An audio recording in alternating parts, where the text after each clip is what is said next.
sus ojos rasgados y de tonos tan variados como la imaginación lo permita. Sus orejas puntiagudas sujetan los largos cabellos brillantes, en su espalda lucen bellas alas transparentes de 1000 colores y sus vestidos evocan la naturaleza. Hablamos de duendes, hadas, gnomos, elfos o ninfas, seres que desde siempre han causado fascinación y curiosidad, aunque también miedo o repulsión. No obstante, ¿existen en realidad? Esta es la pregunta que muchos investigadores se hicieron a principios del siglo XX cuando dos niñas inglesas se hicieron famosas tras fotografiarse junto a unas supuestas hadas. Este misterioso caso se conoce como las hadas de Cottingley y esta noche intentaremos desvelar algunos de estos enigmas gracias al periodista e investigador Antonio Luis Moyano.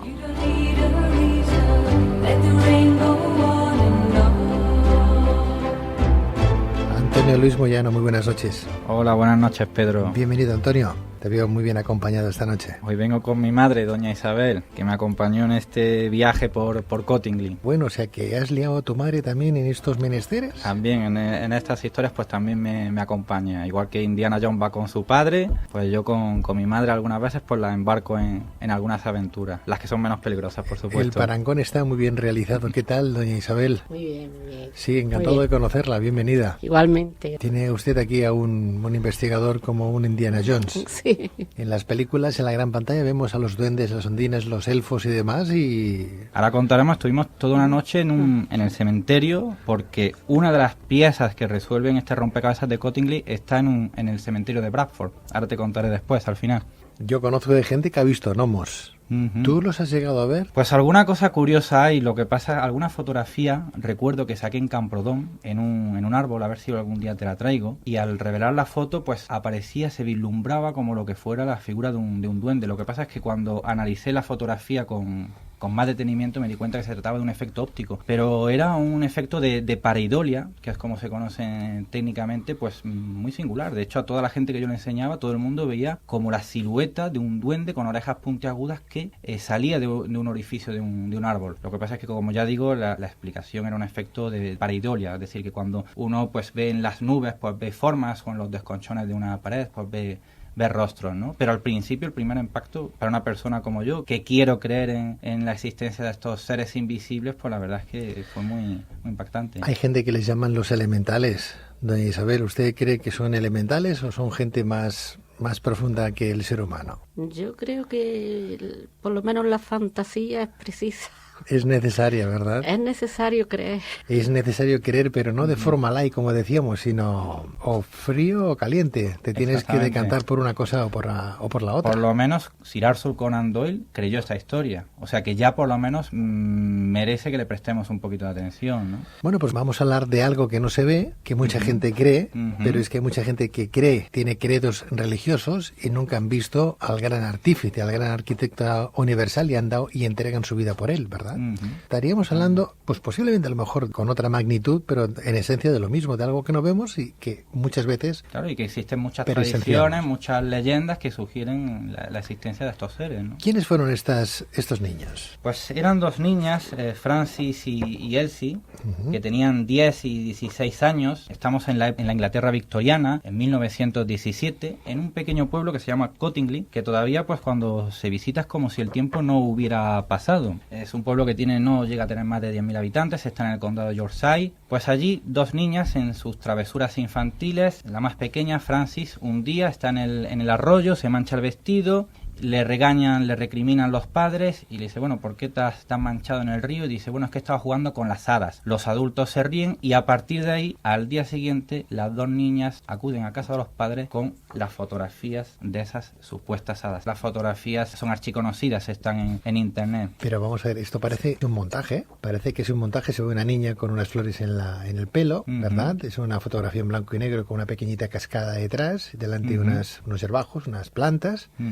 bueno, pues eso, unas hadas pequeñitas, como unas señoritas, con alas transparentes, con sus flautas, danzando, bailando alrededor de la niña. Ahora hay que analizar la fotografía en su contexto, y estamos hablando que el espiritismo estaba en pleno auge, es decir, el espiritismo nace pues a mediados del siglo XIX con Allan Kardec, y esta fotografía en la que aparece la niña pues rodeada de un coro de hadas, la madre la lleva a una reunión de la Sociedad Teosófica que había fundado Madame Blavatsky, que en aquel entonces pues estaba en pleno apogeo. Allí un tal Howard Gardner ve la fotografía y a través de una serie de contactos le llega a Sir Arthur Conan Doyle. Probablemente este caso hubiera quedado relegado en el baúl del olvido si no hubiera sido porque Sir Arthur Conan Doyle, me imagino que todos los oyentes sabrán, la afición hacia el espiritismo de Conan Doyle es incluso anterior a su trayectoria literaria. Es decir, él escribe Estudio en Escarlata, donde se estrena Sherlock Holmes en 1887, pues ya por aquellas mismas fechas Conan Doyle ya escribía en un boletín espiritista que se llamaba Light, luz en inglés, en el que estaba haciendo un auténtico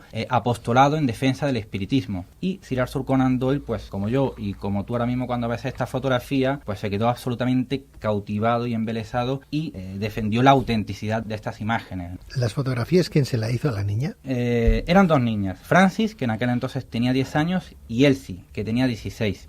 La clave de todo porque al final se demostró evidentemente que se trataba de un fotomontaje, pero muy bien elaborado. Bueno, un fotomontaje que solo se desmontó hasta fechas muy recientes, 1982. Es decir, que hasta 1982... Casi 70 años después de... Y todavía aún hoy hay gente que defiende la autenticidad de estas imágenes. Pues bueno, Elsie era una chica pues muy imaginativa, que curiosamente en aquellas mismas fechas ya empezaba a trabajar en un laboratorio fotográfico. Tenemos en cuenta que durante la Primera Guerra Mundial pues la fotografía cobra mucho auge, porque los familiares siempre quieren pues fotografías de sus hijos, y ella ya, como confesó posteriormente cuando ya era una anciana octogenaria, después de mucha presión y después de que un análisis que se hizo en 1982 demostrara que se trataba de un fotomontaje, desveló el fraude. Y eran unos dibujos que ella había sacado de un libro, les dibujó las alas y les puso un simple alfiler. Y así es como hizo las fotografías, 5 fotografías en total, 2 de ellas en 1907 y otras 3 en 1920.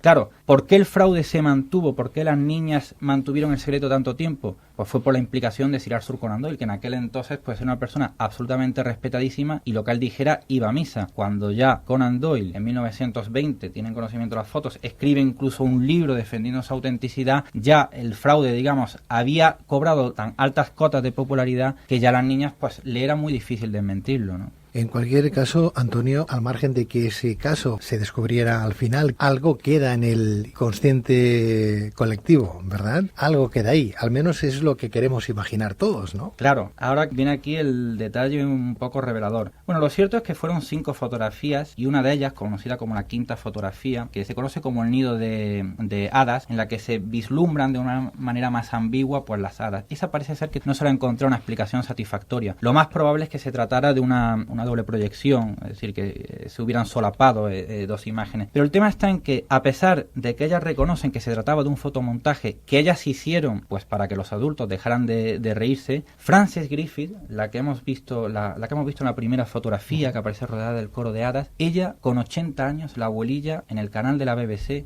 dice: sí, las fotografías son un montaje, pero yo en aquel entonces vi aquellas hadas. Y aquí está, Pedro, la clave que por lo menos nos hace sugerir que por lo menos a estas niñas, a los que queremos todavía seguir creyendo, la clave de este enigma está en el cementerio de Scolemore, cerca de Bradford. Allí está enterrada Frances, que murió con 84 años. Pues bien, buscando la lápida, que mi madre y yo estuvimos toda la noche en el cementerio intentando buscar la tumba. ¿Qué me decías? Allí estuvimos toda la noche, cerraron la verja y nosotros pues era un día muy lluvioso. Vaya madre aguerrida y aventurera que tienes, ¿no? Ella me tenía que acompañar con el paraguas y bueno, nos mojamos, pero al final, después de buscar, porque claro, eran lápidas que ni siquiera estaban ordenadas cronológicamente, encontramos... Sorpréndeme, ¿qué pasó en la lápida? ¿Qué pasó esa noche? La tumba de Frances Griffith. Es decir, si ella muere, se lleva el secreto a la tumba, porque si ves en la lápida, su último deseo es que la fotografía aquella en la que está inmortalizada con aquel fotomontaje de hadas figura en su lápida, ¿no? Aparece como impresa. Exactamente, es como un mensaje, lápida, es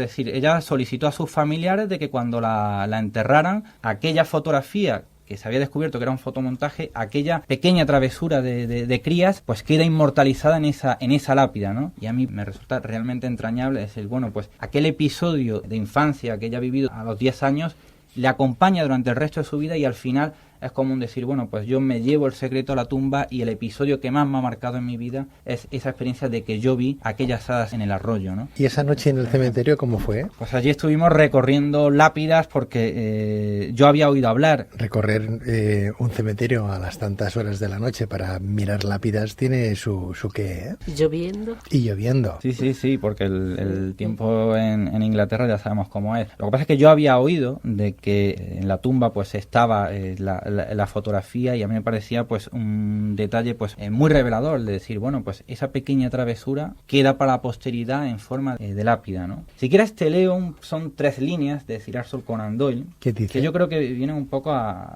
muy bien para reflexionar un poco sobre este asunto, ¿no? Conan Doyle utilizó esa misma fotografía en un magnífico libro. Exactamente, que es El misterio de las hadas. Dice, tengo que reconocer que tras meses de reflexión soy incapaz de hacer un balance concreto de este asunto, pero lo que es indiscutible es que tendrá repercusiones. Las experiencias infantiles se tomarán más en serio. Habrá cada vez más cámaras fotográficas. Aparecerán otros casos bien autentificados. Estos pequeños seres que parecen vivir a nuestro lado, que no se distinguen de nosotros más que por una ligera diferencia de vibración, nos resultarán familiares. El simple hecho de pensar en las hadas, aunque no se las vea, añadirá encanto a cada arroyo, a cada pequeño valle y hará que sea romántico todo paseo por el campo. Y que yo creo que debemos de seguir manteniendo pues esa ilusión de que cada vez que vayamos por el campo, cada vez que estamos arrastrados en la vorágine de la ciudad, pues seguir pensando en... Que no nos carguemos el planeta, Antonio, porque detrás de una flor, detrás de un matojo, detrás de un árbol, puede haber un nido de hadas, de elfos, de ondinas, ¿verdad? De salamandras, de esos seres del bosque mitológicos, que solo algunos han podido llegar a ver, casi a fotografiar, ¿verdad? Otros, pero que incluso hay personas que tienen un contacto tan directo con la madre tierra, con la Pachamama, con la madre Gaia, que estoy seguro que alguno no ha perdido el niño interior que llevamos dentro e incluso hasta se han acercado y han podido incluso hablar con ellas. ¿Por qué no? Si lo más bonito del mundo es no perder esa criatura que llevamos dentro, que es la más bondadosa que existe y a la que nunca recurrimos. Y sí que es cierto, como tú muy bien has dicho, Pedro, de que